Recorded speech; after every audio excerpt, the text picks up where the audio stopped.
the player. For the big plays, Firebirds Weekly. This week's guest is Jeff Levack.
You see, we are muted. Oh, you were unmuted. Do you want to start over?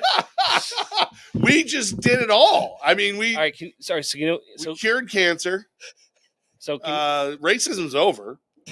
The debt is paid, and all right. So what? Just for programming's sake, let's start over. Adam, go ahead. All right, let's do this again for real now this time. So everybody can hear me, just so we can make sure it's good. Welcome to episode 13 of Firebirds Weekly, the second podcast about the Albany Firebirds. I'm your co-host, Adam Samrov, with my other co-host, Chris Sipperly, and we are with El Presidente, maybe the voice of the Albany Firebirds and the host of the award-winning podcast, Flock U, Jeff Levack. Jeff, how are we doing tonight? I'm great. Are you sure they can hear us? I think so. Can you hear me? Can we hear me? No, you didn't miss anything funny, Denise. No, there was nothing good. No. Other than, like I said earlier, the professionals join the unprofessionals. And you saw it right like it. There we go. That was great. Because normally I wouldn't allow that, because you guys you did a great setup. You came here to me. We're at iHeart and the Fox Sports Studios right over there.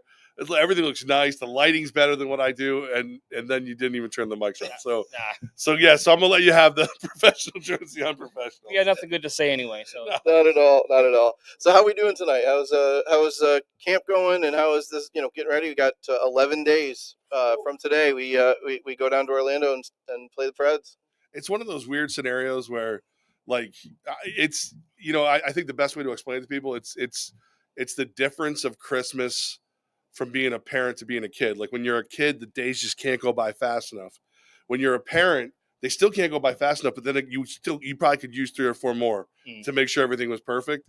So it's I'm excited because of what a great roster, what a great team we've got, what a great group of guys that Coach Ware has put together. I haven't even really had a chance to go to camp. I've been doing stuff in the office. It's been insane.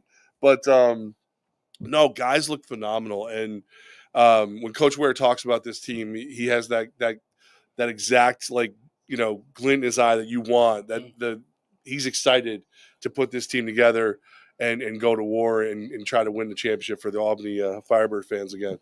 So I wanted to, my first question off the bat was, you're somebody who's been in the local media for a long time. Too long, I would say. Too long.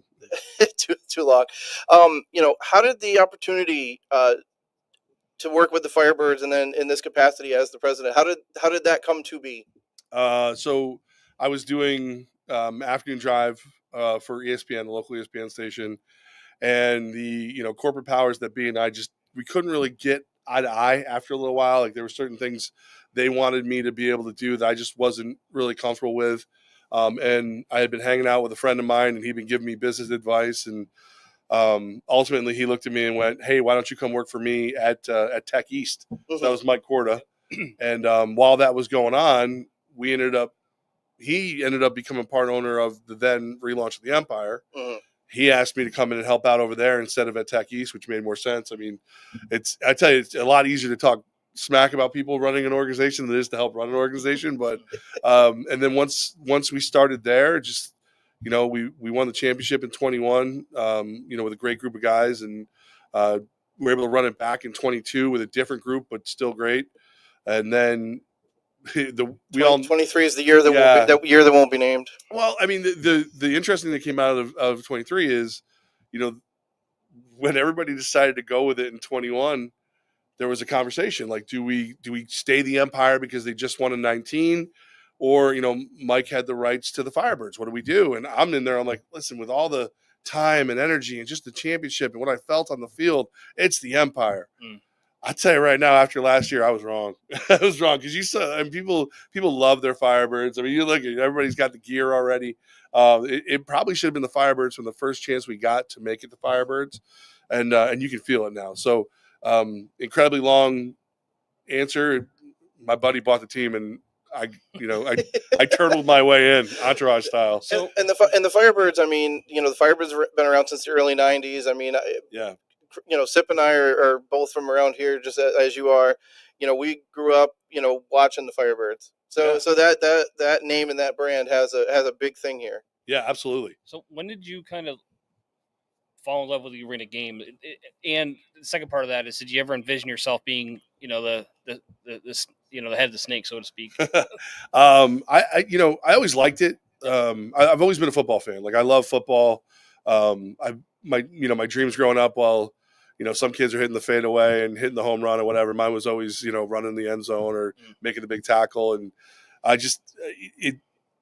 made a lot of stupid decisions in my life, usually diet wise, that kept that from being a real thing. But so I've always wanted to be part of the football world.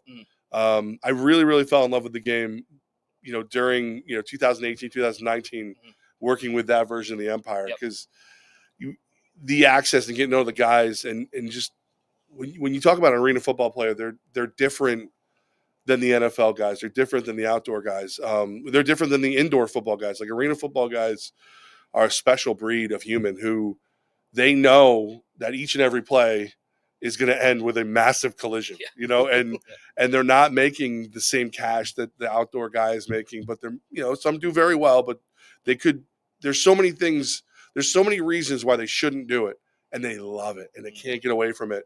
And I think once I got to know those guys, especially now, like knowing our guys, it really made me feel that passion for it. And something about that concrete building, that MVP arena, and the noise, and just the way that the flock can just fill it. It's infectious. And so I said, I always liked it, but once I had a chance to help with it and help the guys, that's when I really fell in love with it. And as far as being in charge of this stuff, I'm still not. I mean, if I'm doing my job right, I'm just support staff. Yeah. You know what I mean? If Benny Ice doesn't have what he needs for the computer, I'm not doing my job. If Nick doesn't have what he has for game day and whatever, I'm not doing my job. So, and if Coach Ware doesn't have what he needs for the players, I'm support staff. Like, it's everybody else is way more in charge than I am. So you've seen some growth just internally too for you guys. I mean, the work, not the work, or the staff has grown considerably over from where it started. So how does that change your day to day? It's easier and harder. Easier because, like, there's guys you can count on now. Like, so he's got an eye for organization that I just throw it against the wall, see what sticks, and then we'll clean up the rest, and we'll get where we need to go. Ben has taken a step forward with working with the media. Again, Nick with game day. Like, I thought, when this is a guy who, Nick Vennard, and I hate saying nice things about it because my phone's going to blow up with like kissies and stuff. He begged for an interview to run game day. And I'm like, whatever, dude, come on. You're not there, whatever. He sits down across from me. I ask him a couple questions. He comes up with a full run of show for me. I'm like, you know what? You deserve your shot. Now he's one of the only compliments I get from the other guys where it's like, you screwed up a lot, but that was a good hire. So, like, he loves his job. Loves what he does. And it's a rare guy that will find work. Yeah. Like, I'm good at getting away from it. I'll hide somewhere if I can. Nick will find work.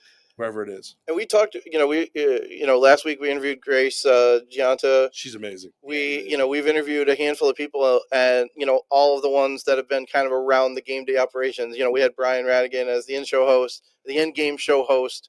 He was my intern over at ESPN way back in the day. Okay, so that's all comes full circle. But everybody, to a person, talked about Nick as because he's kind of running that show of the show of run of show, and all of them say that he's great to deal with, and he's got his stuff together and everything else. So he does, and he cares, So, and he smells like onions. Like I can't, if I say too many more nice things about him, he's gonna ask for a raise. No, I tell you, since he got there, and we've had some great people run the show. Like it's not tearing anybody else down. I get it. It's just he vibes with what I'm trying to get done, and the more he interacts with the building, the more he learns, what works and what doesn't.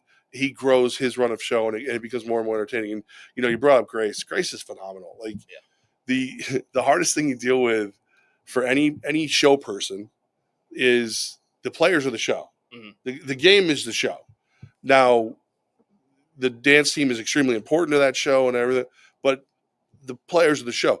She keeps that in mind while she's building stuff, and that's something that you can't teach. Teamwork. I mean, again, we've talked to different, lack of a better phrase, branches of the operation. Everybody's like, let's just get it done. Let's put on a good show. I haven't detected any, anything other than let's just do it right. It's been actually quite impressive with all the, the way that people, lots of like-minded people involved. It's growing. I used to say that the world of arena football is a flame that attracts a-hole moths.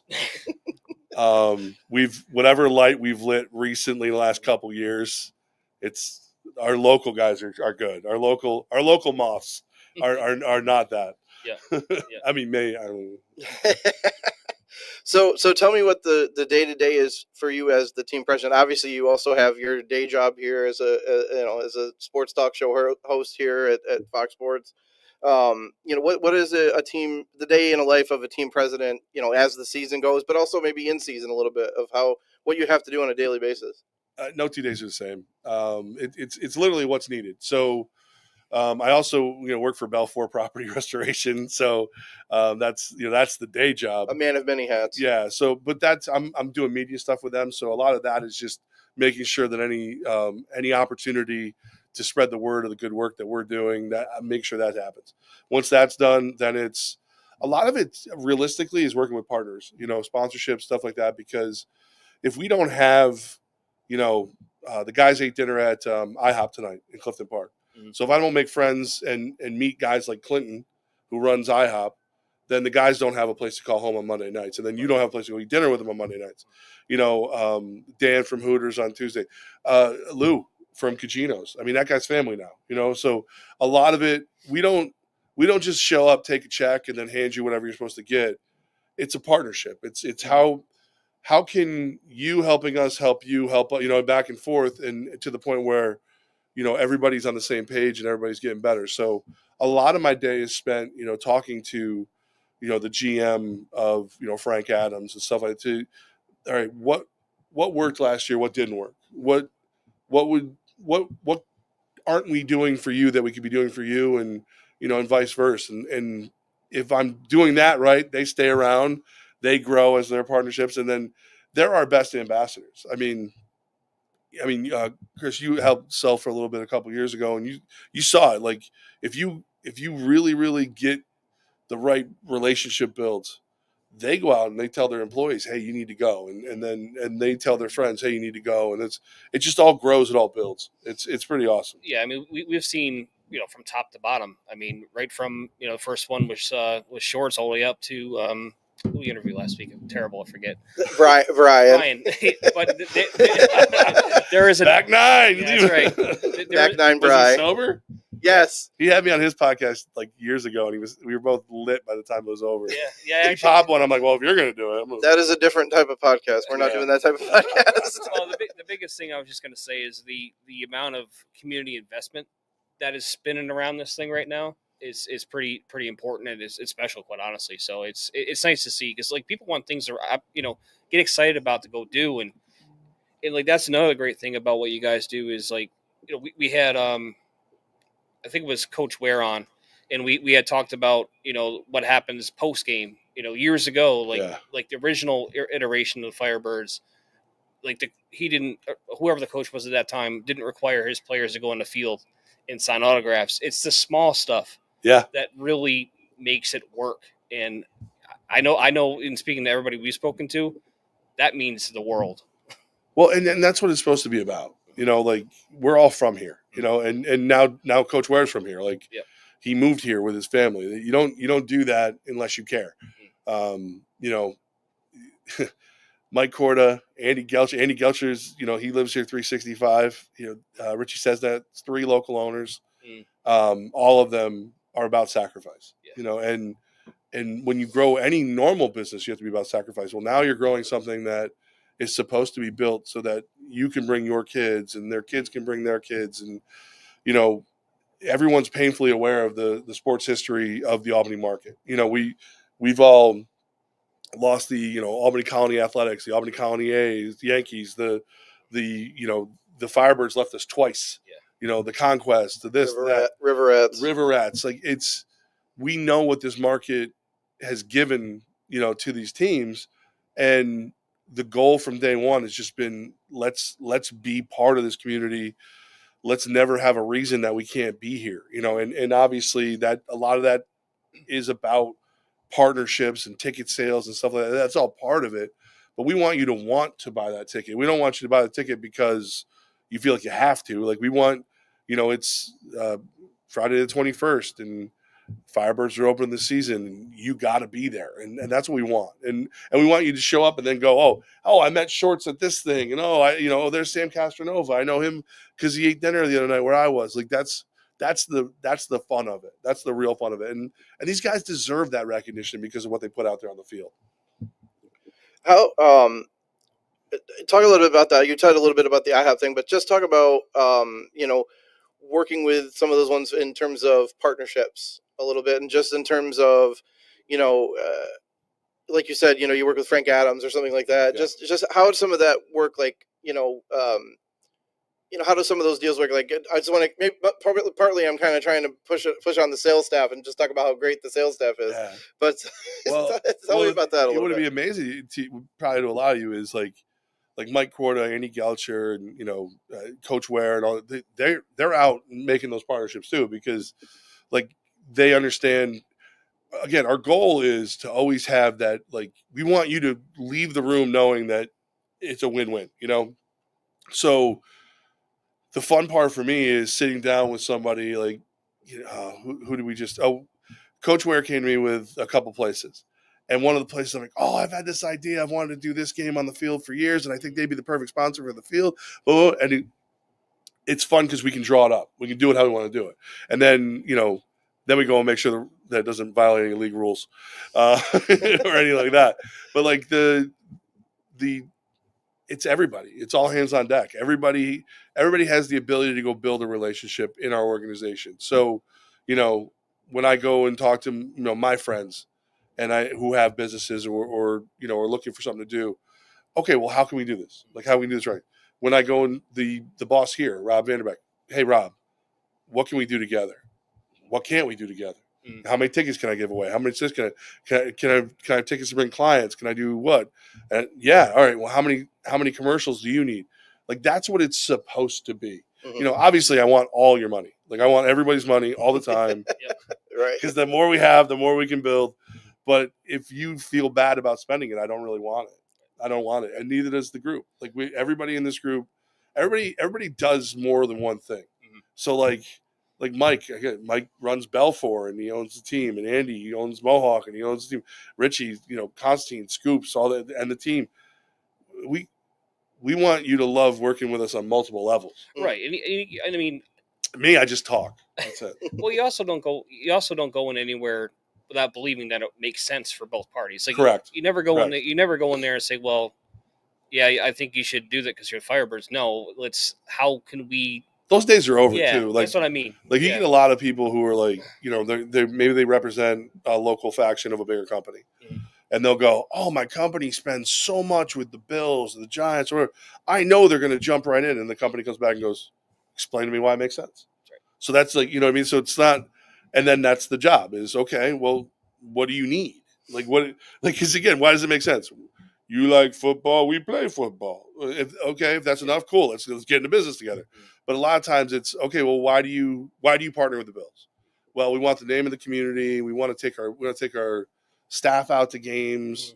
We want when people think about that night to take the family out. We want them to think about us too. Okay, well now we can roll. Now maybe it's a dasher pad, maybe it's this, maybe it's a game on the field, maybe it's whatever. That's where the fun comes in. Like Best Cleaners. Best Cleaners is one of our best relationships. They've been taking care of the uniforms for the guys since I've been involved. And they keep growing the relationship with us. So it's like that's the goal is if you're gonna be the community team, the community sport, like you want to make sure that everybody loves it. And like when you buy a ticket as a fan and you go as a fan, you might very well be sitting next to the owner of Mohawk, the owner of whatever, and they're having just as much fun as you are, and that's perfect. And who knows? Maybe you look over and you get a deal on something. I won't blame you if you try. God knows I would. With all this talk about sponsorships, I wanted to say that we are looking for sponsors as well. If you're interested in sponsoring our podcast, which had 40,000 views and listens last month, it's the Nest News at Outlook.com. The Nest News at Outlook.com. Oh, sorry. Do you take Price Chopper Advantage cards? We might have to. We take library cards. Library card doesn't matter. I'm not gonna do it. So because you brought up the uniform thing, what is the process with the league? I know you're saving that for a special time, but what is the process like? What do you have to clear? Like, is there a set of rules what the uniform has to look like with the league? And what is that process to get a uniform approved? Yeah. So it's more or less a yay nay. So the entire league goes going through. It's a company called Sweat Sacrifice Success Triple S. They were the ones who have been making the fan jerseys, and they made our uniforms back in the Empire Day. They've been growing, and then through probably a lot because of Mike Corda, and a little bit because of myself. We had league meetings in Chicago. Hector Garcia, the owner of that company, who was also part owner of the Tritons. Stole my guy. I just like Hector Hector's the nicest guy on the planet. I like Hector a lot. So that's the uniform company. Yeah. So basically what happens is you work with him and you get your mock-up together, and then they yay or nay. And they're never going to nay, unless you do something stupid, like if we put F-Birds or something, I don't know, whatever. But I believe what happened this year, as far as I know, I thought we would already have them, and I know Hector thought we'd already have them, is we didn't give them the schedule by which we wanted each piece. So, and it's one of the, and I only tell you guys that because of the fact that as much as the AF1 is, Jerry Kurz, who's been part of arena football from the RIP, and Jeff Fisher, who I don't know anybody who knows more about football than Commissioner Fisher, Gary Compton, and Christy McEwen, all these people. It's still year one of a new league. You know what I mean? Like everything that went wrong last year was a whole nother league. And that's why this year it's been so much focus on treating people the right way that I think we're moving a little slower than we normally would. Everything's gonna be fine. We're gonna kick. And it's gonna be a great season. But it's impressive to watch people who want to do things the right way do things the right way. We talked to Gary, a couple of months ago, like one of the first interviews we did, and the stuff that he does with the personnel and that kind of stuff, like you could sense it's like, okay, this is different. Like you're really getting into it a different way. He cares. Yeah, he cares. So everybody cares. Like he cares about the guys. He played. He cares about the guys. So he's a stickler for contracts. Now they work. I totally took your uniform question, took it where I wanted it. I know that's the answer to the question I had, because when I ran a team, the league that we belong to went by NCAA rules. So so the numbers and letters had to be a certain size, and I wasn't sure if they were that I think the only reason that we haven't had to focus on that is the style that was submitted was all set sizes as far as letters and numbers go. So those will be all the same. Like I said, I know ours look completely different than everybody else's. Good. The Tritons look great. The Predators look great. But everybody's a little bit different than the rest. Where last year they were like everybody looked the same. Yeah, I agree. Like, so all the team owners seen what everyone else uniforms look like, or has that been kind Oh of? wait, I don't know if everybody has. I tell you, I'm very good friends with Hector. Yeah. So I can just tell you that. Yeah. I don't know if anybody else has. Yeah, no, I think maybe. Yeah. Well, I'm just curious because, I think because I like what again, I haven't seen it, but I think being uniquely you is important. Yeah. Yes. Well, and you want that, like as a fan, because I mean, listen, let's be realistic. I'm just a fan. Like at the end of the day, I'm just a fan. So it's like when we sit down and we come, I'll like be able to tell this story in better detail. But like I walked into Damon Ware's office, and I said, what if we did this? Do you like this when you see it on this team? And he went, yeah, I do. Get it drawn. And I was like, so that's like how ours started and where and then I go to Hector and we go back and forth and we get the thing done. But I know like the Predators, I think it was a very similar conversation. Like John Janey, Sean Knapp were in their front office. Like, I want this and I want this. And then they talk to Hector and Hector's like, let's get crazy, you know? So but like I said, I've known Hector since 2020. We started talking on the phone. He's asked me for advice on things. I've asked him for advice on things. So like I think I probably get to see stuff. I may not be. I don't know if I'm supposed to or not. So I may have just got him in trouble. How long was the process? You think start to finish? Like 2-3 months to get it right? From design for just the design or for the design was actually pretty quick. Once we knew what we wanted, he's good. Like the turnaround, it was slower now than it's been in the past because like when we did it back in the old NAL days when I first started working with my uniforms, there was only a couple of teams that used it. Like we were all like it was piecemeal, like a couple teams in this league, so like this year it was all of us at once hitting them, like everybody at once going, here's our design, what do you got, what do you want? And then but we'll have I think all our practice gear, the final ship of our practice gear will be in tomorrow. Oh, good. We'll start getting uniforms. We were talking about that in the way up. Yeah. We've noticed that there was like, they're wearing pennies and it's like it's like generic football practice. Well, and camp's always weird. Well, it makes sense. You got more guys. Right. Yeah, you get 35 instead of 24. I know our intention was to have everything before they got here, but as a wise man once said to me, you fill one hand in tension and the other one with poop and tell which one fills up first. So my dad said that a handful of times. It was wanting poop. Yeah. To this day, if I say fill one hand with, my daughter will walk out of the room before I can finish talking. But yeah, it's been a brand new league and we're still streamlining everything. But like I love our uniforms. I cannot wait for everybody to see them. I cannot wait to. I'm a little sad that it's going to take a little longer to order the fan ones because I didn't want anybody to order fan jerseys sight unseen. Yeah, I figured some people would. And I think you're going to love them.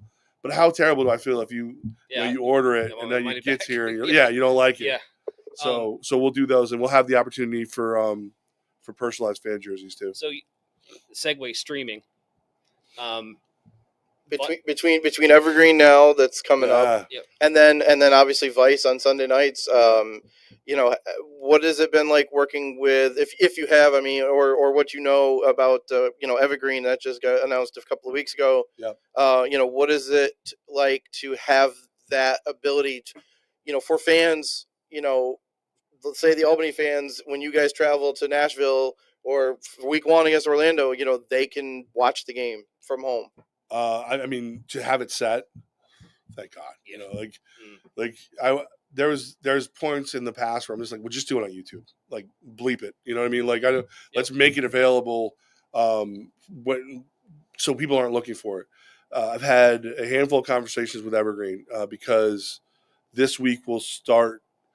Hopefully by Thursday or Friday will be the first AF1 Weekly, which some fat guy's going to be the voice of. So there's your answer, Dave. I saw you like an hour ago. My apologies if I only got to it, but there's your answer. Oh, Evergreen's great. They're phenomenal. I haven't talked to Vice. I haven't had to. I do know that they're big on production, so very excited about that. But as far as Evergreen goes, they're going to have everything. Even I think it's a week after the Vice game airs, they'll have that. So you'll be able to go back and watch Okay. every game of the season eventually on Evergreen. But But operationally, it still remains the same. You still use Bo. You still. oh yeah, I mean you It can't. just Yeah. he's the best. Those guys, So that- period. That company, Yeah. Bo. Oh, they're the I talked best. to. I just They're the called best. Ralph, his boss. I called him Yep. Wednesday. I was on the phone with him for about 2 hours. Yep. And about 15 minutes of it was work. Yeah. Because he's down in Florida. He's like, I couldn't even wear a T-shirt today. I'm like, Ralph, it's 2 degrees. Yeah, like what are you doing? Right, shut up. Yeah, give up. No, they're great, and yeah, Bo's amazing. Our team is amazing. That building's amazing. Like, they're if whatever you need, they find a way to maybe it's not exactly the way you pictured it, but maybe that's because that's not legal. So they find a way to get you what you need, and so it's great, and that's like Bo and the team. So yeah, the production value will be just as high as it's always been. We'll lead from the front on that, like we've always done. Without a doubt. I know Bo is the one who built our score system, like the display. So like I believe that they've either reached out to Bo or are going to and be like, hey, are you okay if we just pirate that for the whole league? Like, Speaking of whole league stuff, the fantasy stuff. yeah. Who and how are stats being recorded? All right. So I was just in this meeting not too long ago. So we have it's a company called Turbo Stats. It's gonna be league wide. It's That's extremely user friendly. We got a kid, Joe Grogan. He is insane. Like he's the quietest, nicest guy you've ever met in your life. But you talk to that kid about numbers, and he's. So last year they screwed up the first couple weeks because we didn't have a company. It was whatever. ugly. Joe went back and watched every game. He and did. did the stats Yeah. to make sure they were right. Well, I remember, it was That's in the something I office, would do. They handed a piece of lined paper. I'm like, Oh my God. He's like, what does this mean? It's like, I don't even know what that abbreviation stands for. Yeah, that's something that I would do. I spent was- many years doing things like that, watching Yeah. games afterwards. So brought Joe back. Now we're going to put Joe in charge of this system, Excellent. and he's going to light it up. So everybody's going to have the same system. It works on a tablet. So what we have is Joe on the tablet doing the input, and then we have 2 spotters. So 2 spotters who are going through, like one is writing down the defensive stats, the offensive stats, calling them out as they go. So live updating. Stats. Live updating. That's beautiful. So right through on the Firebirds website or through AF1 website or both? It should be both. It should be both. It'll definitely be AF1, and then ours will either. I believe it'll be both. I know it's set up to be both, but after years of dealing with what I've dealt with, I don't want to promise anything. No, Eventually, it'll be 100% both. Eventually, as long as it's somewhere, because I think that was a big blind spot. Well, there's 100 issues that went on last year, and that was one. Well, that was a small group of people trying to profit from a large group of people. Mm-hmm. This is a group of people trying to build something that'll last for all time. Yeah. This is not. It's not a vanity project for Jerry Kurz or Jeff Fisher, Mike Korda, Andy Gelcher. No, this is like the reason that I'm doing as much as I am with AF1 is I've always said I want to be league proof because I don't ever want to have to leave because the league leaves. Like I've seen enough leagues that I know they can't. Sometimes you just can't work with them. But this is a league that's being built in such a way that I don't want to leave it. I want it to work. So whatever they ask of me, I do. Yeah. No, I mean, I see a big difference. I mean, like Adam said a little while ago when we had Gary on, just from top to bottom, like, when he asked a question, there was an answer. I can't say that was the case all that often last year. Well, you wouldn't even get on the phone. Right. Like there's no way that group would even take the time to interact with you because they're going to get a question they can't answer. One thing I really love, and I pick on Adam, who's the head of media for us, Adam Pelletier for the league.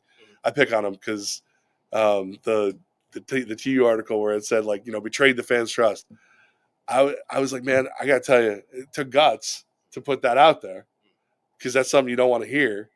But at the same time, like as somebody who has to answer the questions locally, I like the accountability of this league. Like I want to tell the truth. Like I want to be like, hey, look, we know that doesn't look the way it's supposed to look. We're fixing it. We're going to take care of it. Personal accountability. That's really what it boils down to. 100%. It's like, I think for the most part, especially in this market, people understand that things happen, but it's really how you handle those things. Yep. And how genuine you are about it. Right.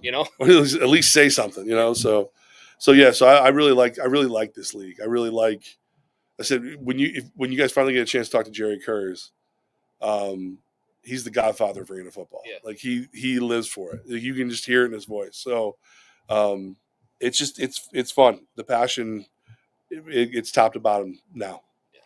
One question I had, we're just kind of hopping over the stones here of all the different topics because we have a lot we want to talk about.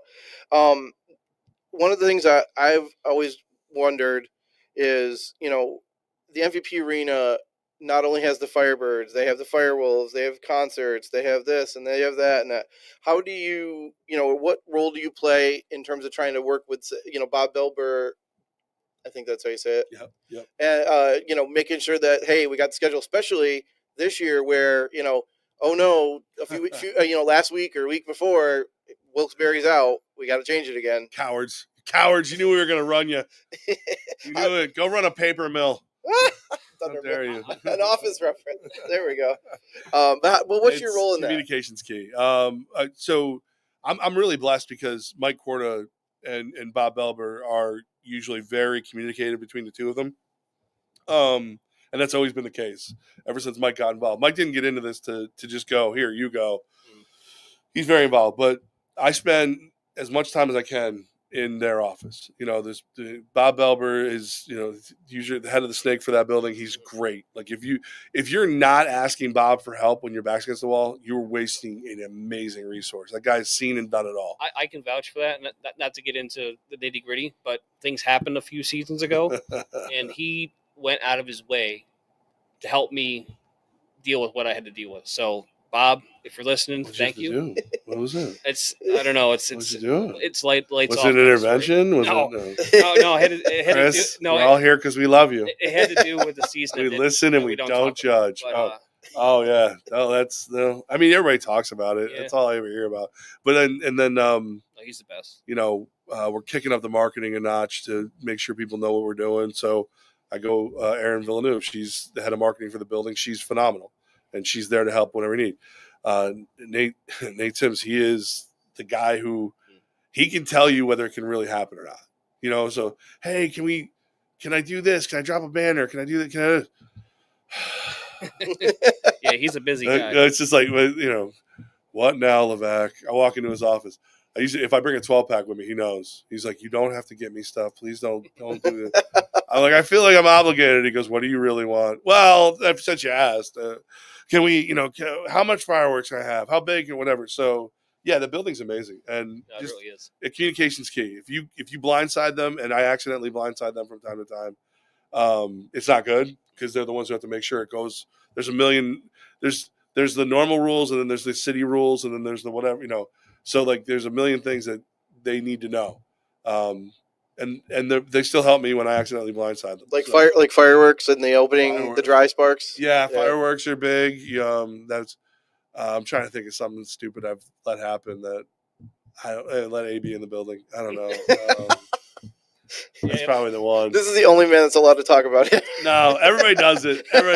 We were at Crossgates. We did a thing for kids. It's so we're at the table. We're giving out candy, and Spike, the mascot's dancing and taking pictures.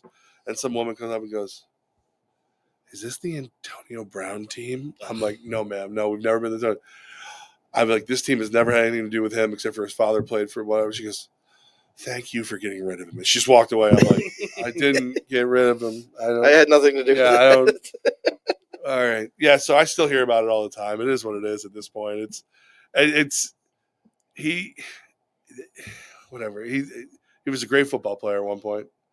He was a great football player. That's undeniable, but yeah, that's kind of where the good. He's a jackass, but he's a great football player. Listen, I don't know what to do. I'm done. He unblocked me and everything. I'm like, I'm not going to be your friend, dude. Those days are over after the second time he threatened to have me shot. The third, then I definitely wasn't coming back. All right, revelations on the episode of the podcast. Oh, it's good times. Good times. Oh, well, let's completely turn it here, and I wanted to ask about, because that's one of the big things. Obviously, again, the game inside the arena, is most of the reason why people are here. But another reason I think people come, especially with families, is those block parties. Tell me your role in that, if any, and just talk about what that does for bringing in the crowds and getting families here. Block parties. So so much depends on the weather and the schedule. I mean, that's the weather. The weather is like always the number one thing. Decided we're not going to do any on Fridays. I don't want to.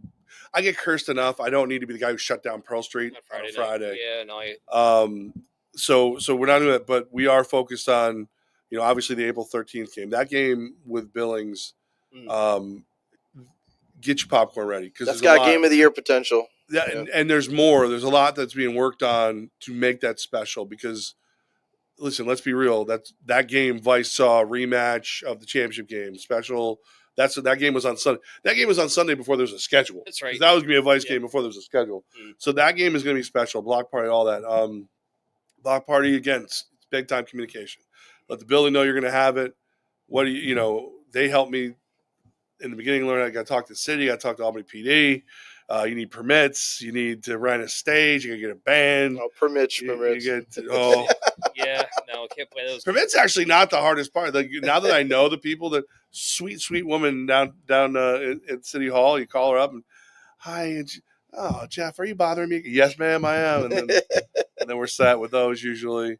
But it's a lot of crossing T's and dotting I's that once you know how to do it, it's completely worth it. When you learn how to do it, it's a pain right in the butt. Where does power come from? Where does this go? Where's that? Whatever.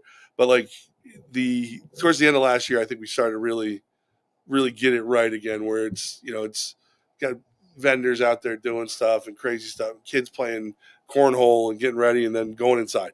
That's what we want you to go inside. Like have the party, keep the party rolling, and then take that energy and cheer on our guys. Another one we haven't even mentioned him yet. We mentioned obviously him. No, we mentioned Mike. We mentioned Mike, and we've mentioned Andy. We've mentioned Rich, and we've mentioned a lot of the people around it. But we have one more that we have not mentioned: Jake Labrie as the CEO. How has your relationship worked with him? Obviously, being new to this, and then has his role changed anything in terms of your day to day or how you do what you do? I don't think you could find two more different, similar people. Like we're very different, but at the same time, like the more we talk, it's like we have a lot of things in common. He's big on organization, and I love organization. I just don't like organizing, so it's perfect. This year has been a lot of kind of figuring out what he picks up and then what I put down. And so I think long term, he's going to take so much away from me because he's just going to have it streamlined. Kind of like AI for like the rest of the world. But right now it's just working together, trying to stay. It's so funny. Everything goes back to communication. Like, hey, what do you need me to do this? No, I need you to do that. You need this and you need that. But he's a good dude. He's a really, really good dude. His wife's phenomenal.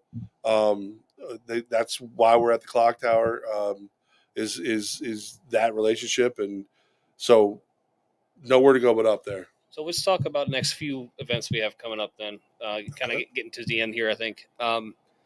Friday. What do we got going on Friday? This Friday? Yes. Open practice. Oh, open practice. Yeah. You guys got to remember, where does all the work? I was going to say, you don't even know what day of the week it is, so it's probably a trick question. Yeah, open practice. So it's awesome. Not a lot of teams are willing to do this. This is right before the final cuts. So you're going to see this entire roster play against each other.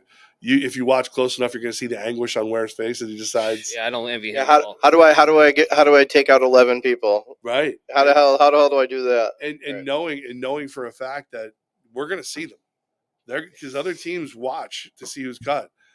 He said it on Flock U last week. He'll try to trade them if he knows that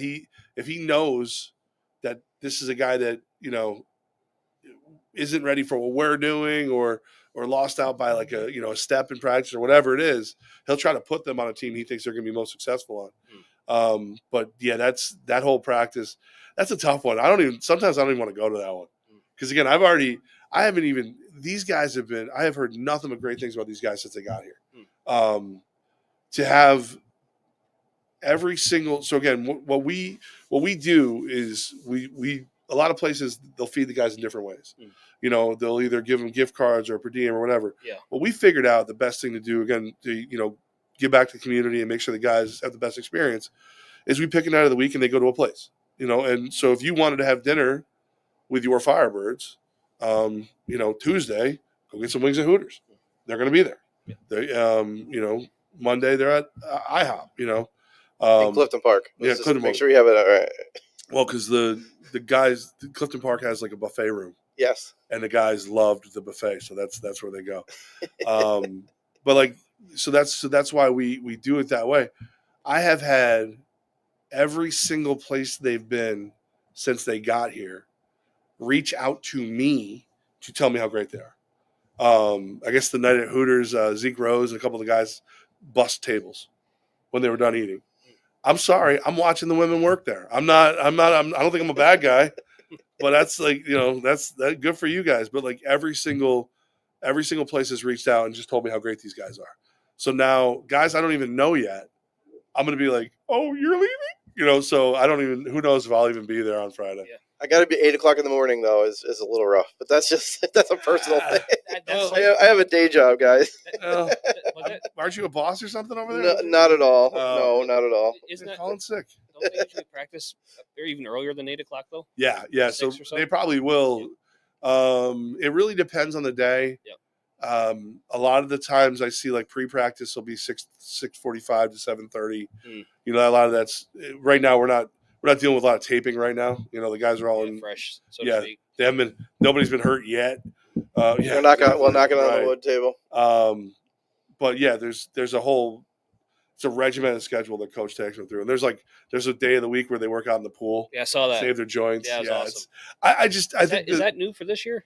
Actually, he started that 2 years ago. Okay. And then last year it was 2 years ago, it was like randomly he'd do it. But last year, because there was no bye weeks, at least in the beginning, he was like, I have to do whatever I can to keep these, because how 9 times out of 10, the healthier team wins. So we proved that with, not having a kicker. That was tough. It was not easy. Yeah. But like all those little things, like Ware said it, he goes, I'm still learning. Like I'm still teaching myself. I'm still learning how to do this stuff. So I think that's awesome. And I think those are the kind of little things that like the guys like, all right, if I go to Albany, they care enough that, day 6 is pool instead of another day of weights. And if I want to go get weights myself, I go to ABC. ABC's been phenomenal. Yeah. Oh my God, dude. I've had guys call me in the off season who don't live here and go, is there any, is that a franchise working? I'm like, no, there's just one. There's just one. So they want to, that gym it's a selling point. Yeah. I love it. So again, we got great partners, man. Great partners. So, and then, the 14th, game 1 against the Orlando Predators. Yeah. So, obviously that's a flight from. Yeah. By the way, what's up with putting a Hawaiian shirt on me? What was that? That's his. Is that making fun of me for the cruise ship? Is that what that was? No, actually, it was more of a, I don't know. Honestly, I probably should have waited until after we come home with a victory, because I know you like to pick on John for his Hawaiian shirt. But so can we make that shirt? Because I'll wear it. I'll wear that when he's here. Well, full disclosure, when we first were going to have you on, I said, Adam, we got to get a shirt made for Levack. He did. Yeah, he did. And then you couldn't find size tarp. No, I just honestly, I suck at life and I forgot to do it. So he's like, you know what it is? He knew if he showed up with too small, I'd just rip him up. And if he guessed the right size, I'd be like, "How fat do you think I am?" And how dare you? And I would try to pretend it was too small. Whatever. Oh my God. Oh, so let's talk about the Orlando thing. I know this year there's supposed to be somebody, I guess, through the league that's actually helping put together trips and things like that. Yeah. How is that going? I'll believe that when I see it. Okay. No. Okay, but how is that going in terms of how does that work? Did you just literally somebody, or how's it worked in the past? If you've worked on it in the past, is it literally just somebody gets 40 tickets on a flight to Orlando? How does that actually work?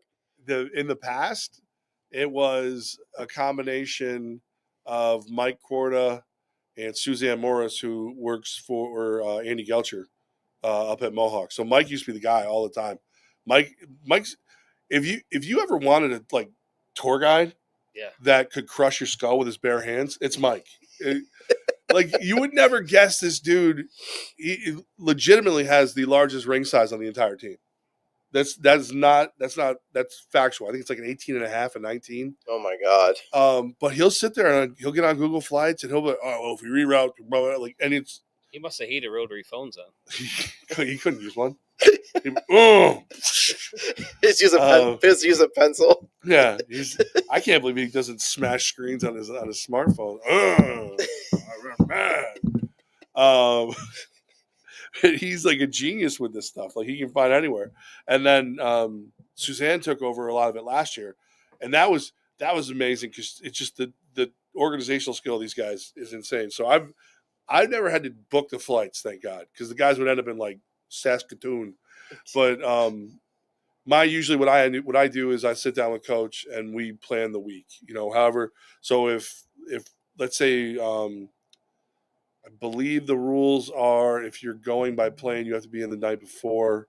If you're going by bus, you can come in the day of, because it's far more likely that the bus will make it straight through. Mm-hmm. So like what we would do is, all right, what are the guys having for breakfast before we leave? Where are they eating lunch? Where are they eating dinner? Where's pregame meal? Where's this? Where's Zoom?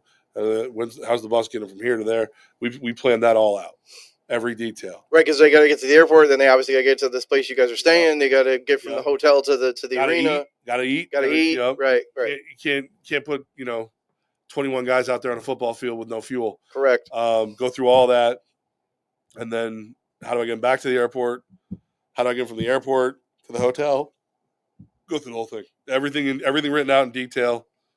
Which actually, Jake LeBrie is way better at organization than I am. That might be Jake's job now. I don't know. That might be. I think Jake's got a new job. I might Heisman that one. There you go, Jake. There you go. Olay. Yeah. So that's all. It's all detail. In a perfect world, the guys don't have to think. They just have to show up and play football. It's never a perfect world, but I think that's understated. Like how important it is just to get from point A to point B on plan with a clear and concise path, and not just like crap. Yep. I mean those things will happen. Everything there's always something, but you want to plan for as many things as you can. Yep. I have a great relationship with Yankee Trails. Yeah, they're pretty awesome, and they really are. The amount of times that they have moved heaven and earth to move us. Like one time last year. No, this must have been 22. 22 was the cursed year. So you guys think 23 was bad? 23 was bad for everybody. 22, I was burning sage in the office because I was like, "There's no Travis way." Scott at the pay-per-view, the elimination chamber, doing stage. We had one trip where it was the plane from Albany to Philadelphia, and then to San Antonio. Yeah, I think it was, it was West Texas. Yes, and it was the plane. There was no plane from Albany to Philadelphia. It got canceled. So last minute, Yankee Trails brings us to Philly. Wow. On the way to Philly, the bus breaks down. Oh, God. I call the local guy, and I'm like, Joel, help. What do we do? Give me 20. He finds a bus that's nearby. It's only got like 3 or 4 people on it. Makes those people wait for the repaired bus. Gets our guys down because they're not on like a time crunch. Gets our guys down to Philly. They get on the plane just in time, and they make it. But like those are the kind of things like that just happen. Right. And you got to be ready to roll. And again, partnerships. Well, how many friends can you make? That's the truth. Separately, go pick them up. Come on, man. You got a big truck. But no, that's the truth. But though, like you don't go out looking for favors. But I do. Well, but as long as you treat people with respect and you step up to the plate for them as well, like that's the thing. It's two-way street. Like if you want it, if you want people to continue to help you, you got to give as much as you get, or get somebody else to give. That's usually. Yeah. I'm like a favor dealer, like what? This can't help me, but it can help you. It's good. No, it is. It's all again. It's how does it benefit everybody the most? And that's travel is getting the guys there, being ready for whatever comes next. That's always a good time. Well, speaking of, good segue, talking about giving, you've talked a little bit about it already, about, the fans and Albany and the support. I want you to talk about flock support. Our father flocker, Mr. Lounsbury, is on watching as well. Hello. He's always watching. He's always watching. And, but, him and Denise and many others, I don't know all the names. I'm not going to try.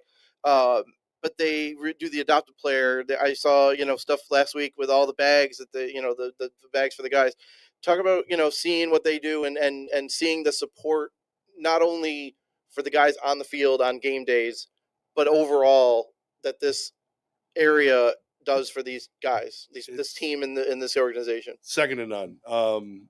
First time I heard about Adopt a Player, I was in Columbus, Georgia, and it's a really nice thing they do where they have a couple people and everybody adopts a player, and it's you get like a little bag with some Gatorade and a candy bar or whatever. And it was nice. It was really nice. The guys loved it.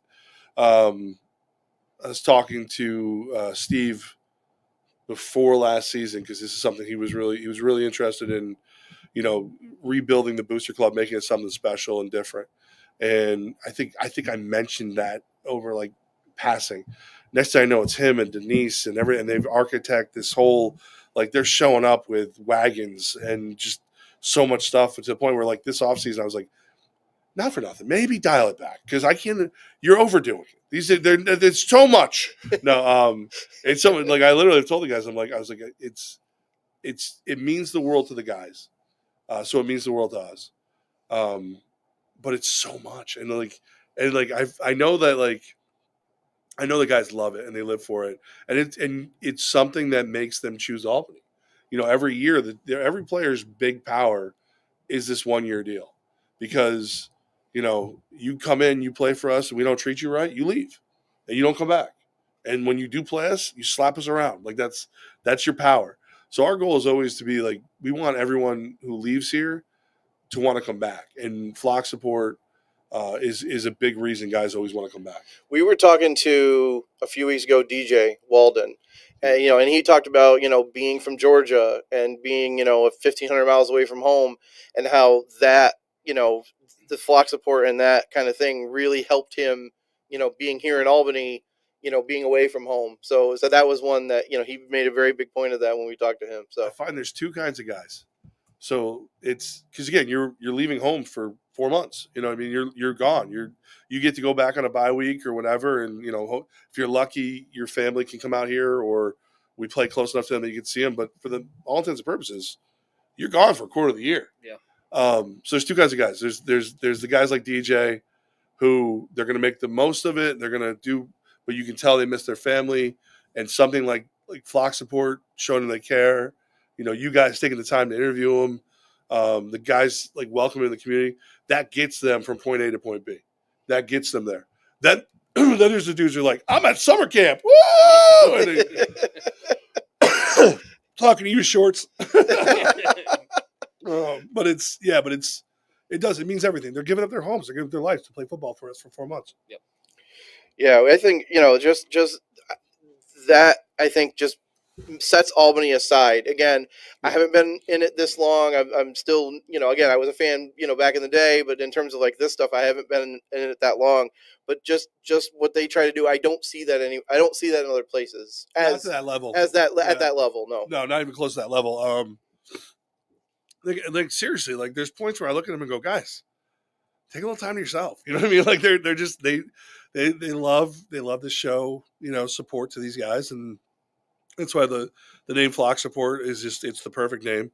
I remember when I first told Coach about it, and he's like, I don't know, sounds like a bra or something. I don't know if I want to whatever. And I'm like, and then the more these guys are around, the more they do, and they're actually gonna be a big part of running that open practice. They're helping out with that, running tables and stuff. And Steve says there's already 21 players already adopted.